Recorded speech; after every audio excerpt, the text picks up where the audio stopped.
Hi, Griffins, and welcome to Coach's Corner, where I sit down and talk with different faculty members and students from our community to see how they've been doing since we've been away from school during the coronavirus. Keep watching to see who I talk to today.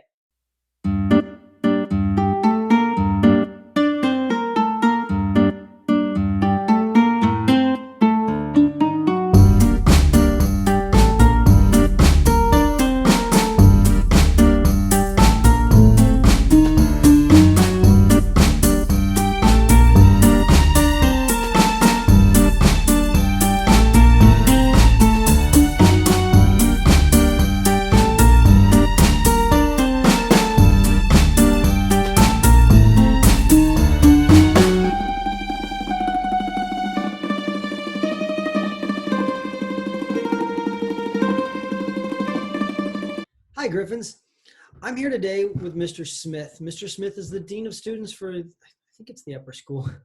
But he tends to work with a lot of people. He's also an HL teacher. He used to teach Latin. He also taught logic. He was a cross-country coach and a track coach. He's done many things for our school. He continues to do many things, and it's great to have him here with us. So I'm going to bring him in, and we'll start our interview for the day. Hi, Mr. Smith. Welcome, and thanks for joining us. Hey, Mr. Hunt. It's great to be here. Thanks for having me.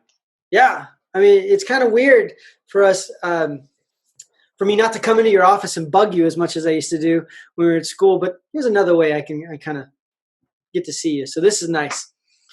So how have you been? How have you, I don't want to say enjoyed, but what have you been up to and what have you done to keep yourself busy in this time away from school?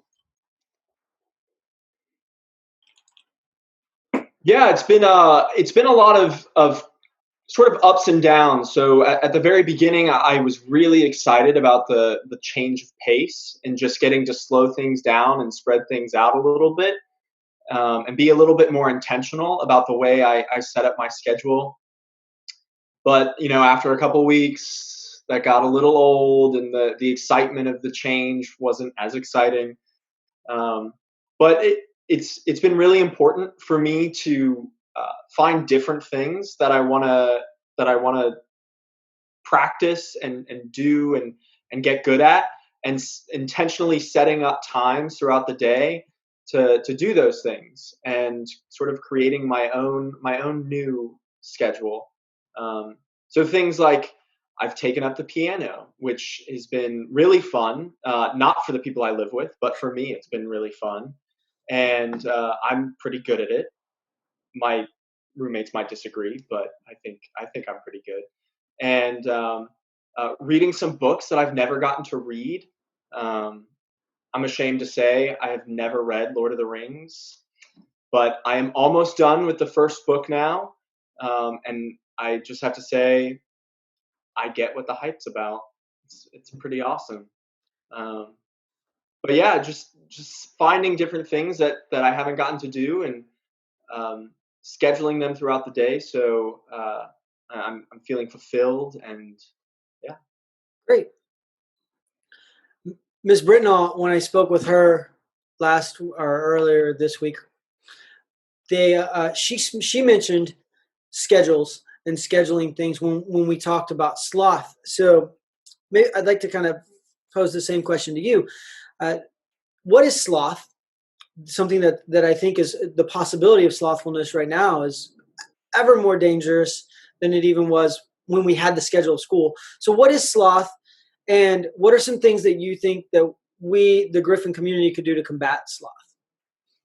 Yeah, I think you're exactly right, Mr. Hunt. That's something I've been thinking a lot about lately too, is slothfulness, and where it comes from, how it manifests itself, and how we can fight against it.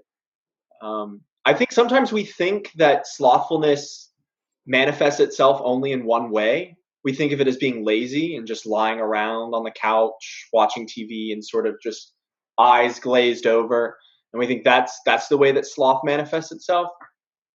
But it's been really interesting to in thinking about this and looking back at some uh, ancient thinkers about and their writing on sloth, um, to see that it often manifests itself in ways that we wouldn't expect.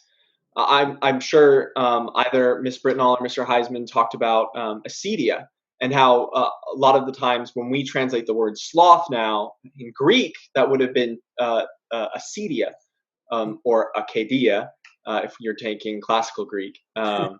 It's literally acedia, without care. It's not giving the proper care to things, not caring about things like they should be cared for. Um, and often that manifests itself as being lazy, but sometimes it manifests itself as busying yourself with things that aren't worthwhile. So sometimes it's running around and doing things like it could be just running around outside when you've got something better you could be doing, or maybe doing chores all around the house to escape something that you should be doing, like maybe your schoolwork. It's creating the idea of being busy with something that you really don't have to be busy with. That's sometimes how it manifests itself.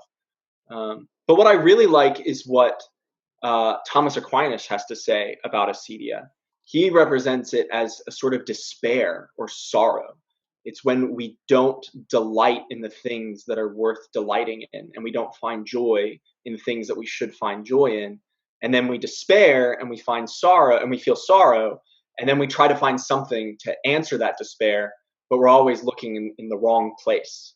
So I think we have to be very conscientious, uh, and consider what is what are the things that would be good for me to do. And sometimes that is leisure and going outside and getting exercise and being with your family. Sometimes that is the good that we should be pursuing, but just making sure that we're intentional and not just being pulled whichever way the day pulls us, I think is really important. So intentionality is really important in recognizing our or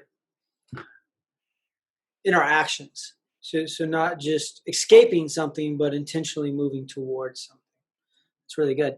Yeah, Mr. Heisman had mentioned celebrating reality as it's presented to you, and he and then he gave some examples of doing things, kind of like what you're saying, like intentionally choosing to do something when you feel that danger or that despair coming in. So it's really nice that you've tied that together.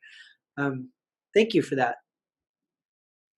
I guess we don't have a lot of time left, so I do want to kind of ask. I've got a couple more shorter questions.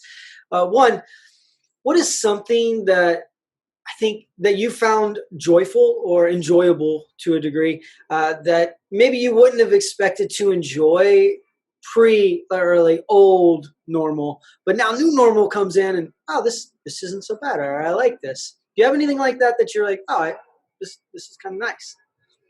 Yeah. So I'm going to give you three short things that I've really found enjoyable. Number one is eating breakfast. I never realized how enjoyable that is to take time in the morning, sit down, and have a nice, relaxing breakfast. I think I need to be more intentional about making that part of my normal routine. Two, I've really enjoyed having a little bit of time in the middle of the day to take a break from my work and go for a run outside. Just that change, and the ability to take a little bit more of a break in the middle of the day and not just wait till the end of the day, that has been really great. And then going along with that second thing, what's really great about doing things over Zoom is I have to wear a suit on top, but when I want to go for a run, I can just I can just I've got I've got my running shorts on and I can just go for a run, and no one has to know that I'm just wearing shorts. That's great. Well, thank you for sharing that. That's really efficient too. So does anybody And think it's less great? laundry. Yeah, there you go. Right, very efficient. Do you run in this with a tie? Because I've never really seen you out of a tie, except for doing cross country. Do you run in the tie? I did, but all my neighbors kept looking at me funny, so I take the tie off. I leave the coat on, of course, but Well, yeah, the that's essential. tie. You got that. Thank you for sharing that. So, thank you for your time today. I do want to say, for especially towards the administrators, I haven't spoken with Mr. Funes yet, but as a teacher who's also preparing material and talking to students in Zoom office hours and stuff, the amount of work that you, Ms. Britnell, Mr. Heisman, Mr. Funes, Ms. Steger, uh, the amount of work that you guys have put in for us and for the students is just, uh, I mean, it's noticeable and it's well received. I mean, I'm very, very appreciative to be working with you guys who are willing to do so much to help us out.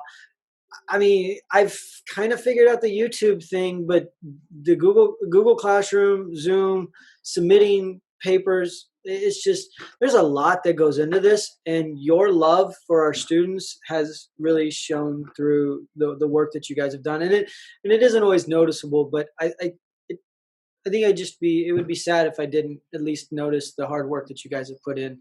So thank you, from all the faculty, from all the students. Thank you, Mr. Smith, and all the other administrators that I'll eventually get to talk to. So thank you.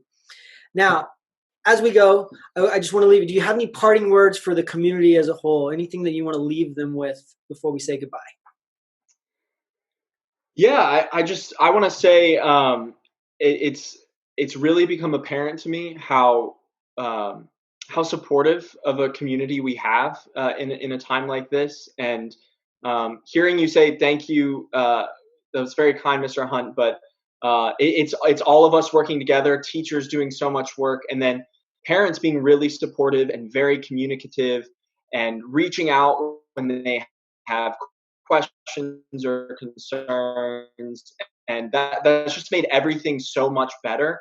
And hearing the support from all of our families, and them reaching out with the questions that they have, and really being understanding as we all work through this together, it's meant so much. And I want to thank our whole community for that, and just encourage them, because it shows how strong of a community we really are.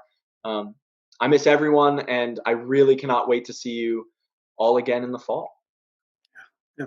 Well, thank you, Mr. Smith. It's been great talking with you. I hope to see you in the flesh soon. So take care. Thanks, Mr. Hunt. You too. Bye.